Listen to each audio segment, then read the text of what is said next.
think so many people are in that position currently where they've been doing something for so long and they have a career that's so part of their identity. And for one reason or another, they're kind of exploring the switch. Mm-hmm. Do you have any insight to give to people as they evaluate if it's a good switch, if they should make the leap, or how do they know if it's going to be something that's going to be right for them? Yeah, I think that if you somehow came across this as a viable career option and you're interested in it, but you haven't come from a graphic design background, like I did not study that formally in school.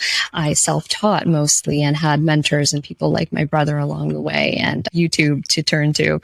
If you are in that position right now and you have some interest in it, just know how many different avenues there are and how many paths that you can create for yourself that you might not even know about yet. Like I say that this career, UX, it was not even a profession when I was deciding what to major in. There was no such thing as user experience design back in 2000.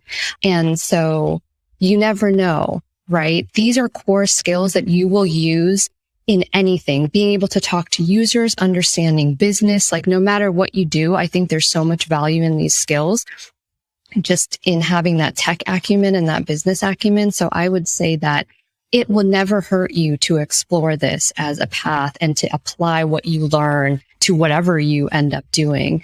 But also there's that little thing where I kind of do a body check and I say, if this is something that energizes me and I keep wanting to know more and I keep coming back to it, that's a pretty good sign to go in that direction. If it's something that's draining me, that's taking my life force away, that's not bringing me joy, I'm moving too far away from my value spectrum that I want to be on. So I'm going to, go back, and it may not be for everyone, but just know that there's a lot of different paths and a lot of different things that you can do in this space. So I don't think it's ever even a waste of time to explore.